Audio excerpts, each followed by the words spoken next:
ইসলাম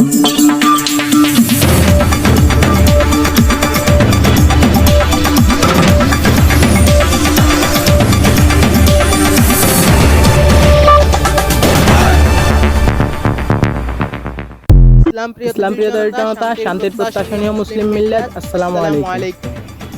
ইসলামী আন্দোলন বাংলাদেশের উদ্যোগে 12 এপ্রিল রোজ শনিবার দুপুর 2 ঘটিকা হইতে নোয়াখালী চৌমুহনী রেল চত্বর থেকে এক বিশাল এক গণসমাবেশ অনুষ্ঠিত হবে। পোস্ট সমাবেশে প্রধান মেহমান হিসেবে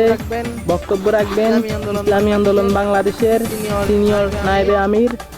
সৈয়দ মোহাম্মদ ফয়জুল করিম পীর সাহেব চরমোনাই এবং আরো বক্তব্য রাখবেন ইসলামী আন্দোলন বাংলাদেশের প্রেসিডিয়াম সদস্য অধ্যাপক আশরাফ আলী আকন এবং আরো বক্তব্য রাখবেন ইসলামী শ্রমিক আন্দোলন বাংলাদেশের কেন্দ্রীয় সভাপতি মাওলানা খলিলুর রহমান এবং আরো বক্তব্য রাখবেন ইসলামী যুব আন্দোলন বাংলাদেশের কেন্দ্রীয় সভাপতি আতিকুর রহমান মুজাহিদ এবং আরো বক্তব্য রাখবেন ইসলামী ছাত্র আন্দোলন বাংলাদেশের কেন্দ্রীয় সভাপতি ইউসুফ আহমদ মঞ্জুর এবং আরো বক্তব্য রাখবেন জাতীয় ওলামা মাশায়েখ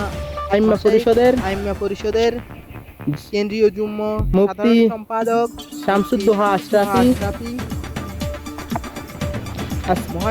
সমাবেশ উদ্বোধন করবেন নোয়াখালী জেলা দক্ষিণ ইসলামী আন্দোলন বাংলাদেশের সভাপতি হাফেজ মাওলানা ইউসুফ ভুঁইয়া সভাপতিত্ব করবেন নোয়াখালী জেলা উত্তর ইসলামী আন্দোলন বাংলাদেশের সভাপতি হাফেজ মাওলানা নজির আহমদ। আমরা এই সমাবেশে উপস্থিত থাকার জন্য সকল মুসলিম ভাইদেরকে অনুরোধ জানাচ্ছি।